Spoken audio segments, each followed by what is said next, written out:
Ningependa kusema hivi kwamba tumeona Senator wa Nairobi Edwin Sifuna ameondolewa kwa kamati ya Kawi, kamati ya Energy kwa Senate, ambayo ni kamati chairman wa hiyo kamati ni Oburu Odinga.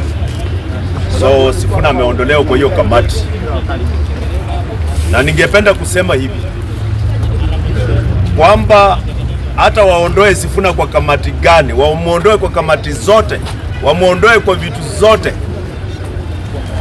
hata wafanye nini, waondoe Sifuna kwa kamati zote zile wanataka umuondoe, wasichelewe wamuondoe.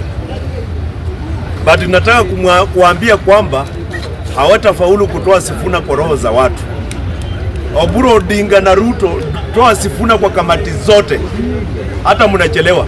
Mtoe kwa hiyo ya Energy, mtoe kwa ile ingine ya Park, mtoe mpaka naibu kiranja wa Senate. Toeni yeye kwa kamati zote.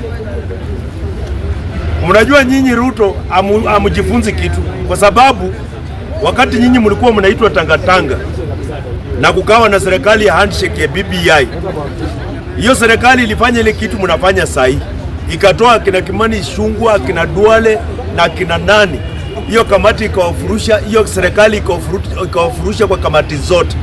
Timu ya tangatanga ikatolewa kwa kamati zote na serikali ya BBI, na ndio kwa sababu mlipata huruma ya Wakenya, ile ambayo mlipata sympathy ya Wakenya mlipata kwa sababu ya persecution.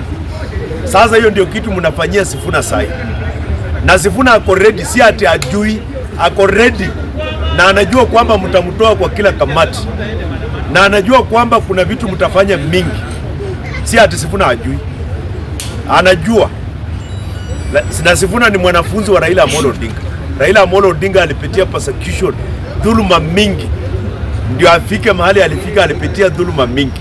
Na Sifuna anachukua hiyo barabara, anataka apitie safari ya dhuluma ndio afike mahali atafika, kwa sababu yeye ni mwanafunzi wa Raila Amolo Odinga. Sifuna alijifunza kwa Raila Amolo Odinga. So Oburu Odinga na Ruto, toeni Sifuna kwa kamati zote zile mnataka kutoa yeye.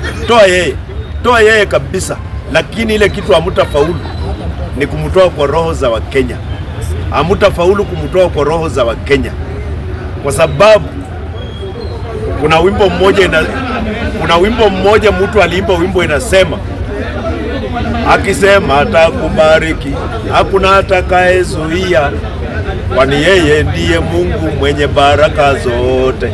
Nyota ya huyu kijana anaitwa Sifuna inang'aa na hamtaweza.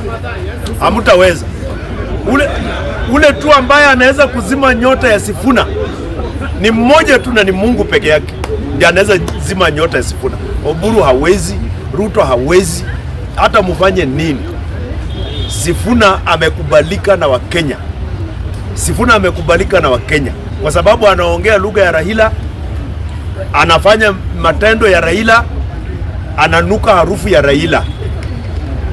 Ananuka harufu ya Raila, sio kama hao wengine wananuka harufu ya fisi. Raila hakuwa na harufu ya fisi, nyinyi wengine mko na harufu ya fisi. Ule mtu ameiga mtindo wa Raila, vitendo za Raila, kuongea lugha ya Raila na kusimama na watu ni Edwin Sifuna.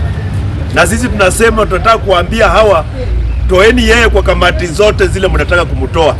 Toeni yeye, kwa sababu hamtamtoa kwa roho za watu. Hivi ndio mlitoa Rigathi Gachagua, mkatuambia mkimpichi Rigathi Gachagua in 2 weeks Rigathi Gachagua atakuwa amepotea, hata sikika Kenya hii. Mlituambia hivyo. Saa hizi Rigathi Gachagua ndio kusema kwa mlima. Rigathi Gachagua ndio anakohoa kwa mlima. Ule mlituambia in 2 weeks atakuwa amesahaulika. Mlisahau kwamba kuimpeach mtu hapa kwa bunge sio kumimpeach kwa roho za watu. Sasa hizi Ruto anatafuta mlima, imeteleza. Saa hizi Ruto hawezi pata mlima. Hata aenda amushe Dedan Kimathi, alambe mafupa ya Dedan Kimathi. Hata aenda amushe Jomo Kenyatta, alambe mifupa ya Jomo Kenyatta. Mlima ilienda. Na hivyo tena ndio mnafanyia Sifuna. Na sisi tunaambia Sifuna, bwana, usirudi nyuma, wacha wakutoe kwa kamati zote. Wakutoe kwa kamati zote, hata wakitaka wakutoe kwa useneta. hata wakutoa kwa useneta. Bwana Sifuna, umekubalika na Wakenya, usirudi nyuma. Hawa watu lazima tupimane nao sawasawa 2027. Lazima tupimane na hao, na hata wafanye nini. Hii tsunami hawezi kuimaliza. Hii tsunami kuimaliza, hii yenye nasukuma Ruto, inataka kutoa Ruto, hii kumaliza hii tsunami is the same as trying to stitch the ass with a sellotape to prevent diarrhea. Haitawezekana. Na mimi pia nataka niongee mambo ya Ruto alienda kule G7.